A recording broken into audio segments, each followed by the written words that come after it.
कांग्रेस एक ऐसी पार्टी है जो एक कुल्हाड़ी लेकर चलती है और बार बार अपने पैर पर मारती है। वो ऐसा हथियार लेकर चलती है जो दुश्मन को दे देती है, आओ मुझे मारो।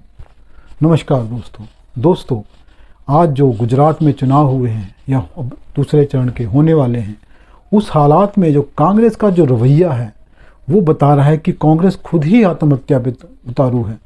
इस वक्त जो गुजरात में चुनाव हुए हैं 1 तारीख को और जो होने वाले हैं, उसमें कांग्रेस की वैसे ही हालत ख़राब है।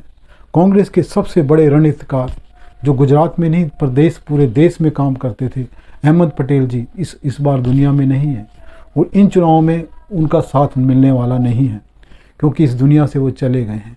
दूसरी तरफ वो 3 लड़के जो पिछली बार गुजरात चुनाव में कांग्रेस के साथ थे, वो भी इस बार नहीं हैं। 2 तो भाजपा में ही आ चुके हैं, एक गायब है। दोस्तों, इस वक्त जो कांग्रेस गुजरात में जो मुसीबत का सामना कर रही है, उसमें एक आम आदमी पार्टी भी है जो कांग्रेस के लिए मुसीबत खड़ी कर रखी है। वो भाजपा से नहीं लड़ रही है, ये गलत फहमी है। वो जो झूठ कह रही है कि मैं भाजपा से लड़ रहे हैं, वो भाजपा से लड़ती हुई दिख रही है, लेकिन उसकी वास्तविक लड़ाई उसकी कांग्रेस से है। आम आदमी पार्टी वहाँ पर खुद को स्थापित करके कांग्रेस को वहाँ विपक्ष के पद से हटाना चाहती है, क्योंकि दोस्तों राजनीति में ये नहीं है कि हर बार सत्ता की लड़ाई लड़ी जाए, कई बार विपक्ष की लड़ाई भी होती है। क्योंकि आम आदमी पार्टी पहली बार गुजरात में चुनाव लड़ रही है और इसलिए वो चाहती है कि किसी तरीके से कांग्रेस को वहाँ पे या तो कम कर दिया जाए या उसकी ऐसी हालत कर दी जाए कि लोगों को विपक्ष के रूप में सिर्फ आम आदमी पार्टी दिखाई दे। ऐसी हालत में भी कांग्रेस अपने आप को मिटाने पर तुली हुई है।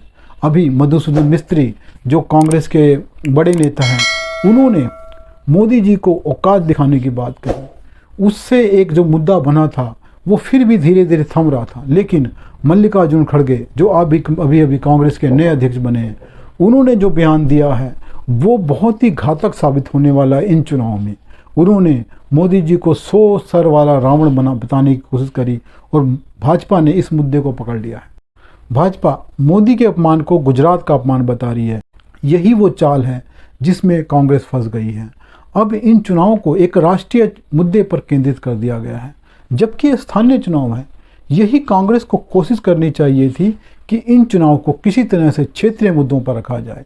और भाजपा की ताकत क्या है, राष्ट्रीय स्तर पर है। वो हर चुनाव को, चाहे वो लोकसभा का चुनाव हो चाहे विधानसभा का चुनाव हो, उनको किसी तरीके से राष्ट्रीय मुद्दों पर ले जाना चाहती है, क्योंकि राष्ट्रीय मुद्दे भाजपा की ताकत हैं। और क्षेत्रीय मुद्दे, क्योंकि भाजपा वहाँ 27 साल से सत्ता में है, इसलिए क्षेत्रीय मुद्दों पर कहीं ना कहीं भाजपा गिरती है। और भाजपा को चाहिए था कि इस चुनाव को किसी तरह से राष्ट्रीय मुद्दों पर ले जाया जाए, और कांग्रेस ने ये मुद्दा खुद ही दे दिया है। इस तरह से अब ये जो चुनाव हैं मोदी बनाम कांग्रेस हो गए हैं। और इस चुनाव में एक समस्या और है, राहुल गांधी जी एक बार आकर चले गए हैं और जो रैलियां उन्होंने पिछली बार जो जोर लगाया था, इस बार नहीं लग रहा है। सोनिया गांधी जी भी नहीं आई हैं और प्रियंका गांधी भी नहीं है। कांग्रेस एक तरह से नेत्र विहीन होकर ये चुनाव लड़ रही है। जिस तरह से मोदी जी का अपमान पहले मधुसूदन मिस्त्री और मल्लिकार्जुन खड़गे ने किया है, उस बहाने भाजपा उन पुराने गालियों को, पुराने अपमान को वापस ले आई है जो बार बार मोदी जी के किए गए हैं। मोदी जी के आने के बाद 8 साल से लगातार कांग्रेस लड़ रही है भाजपा से और बुरी तरह से मार खा रही है। कांग्रेस को दोबारा से अपनी नीतियों पर, अपने जो अपना लड़ने का तरीका है, रणनीति पर, अपने नेताओं को देखना होगा कि किस वजह से वो लगातार हार रही है। ना केवल कांग्रेस के छोटे नेता, बड़े नेता भी कई बार ऐसी बातें करते हैं जिसका फ़ायदा भाजपा उठाती है। इसलिए बड़े नेताओं को भी ये कहना बड़ा मुश्किल है कि वो छोटे नेताओं को काबू में रखें, क्योंकि पहले उनको खुद को काबू रखना होगा। उनको कोशिश करनी होगी कि कोई भी अपने आप ऐसा कोई मुद्दा भाजपा को ना दे जो उसको नुकसान दे। इसलिए मुझे लगता है कि कांग्रेस को सोच समझ कर आगे रणनीति बनानी होगी कि ऐन चुनाव के वक्त ऐसा कोई मुद्दा भाजपा को ना दिया जाए जिसका हमें नुकसान।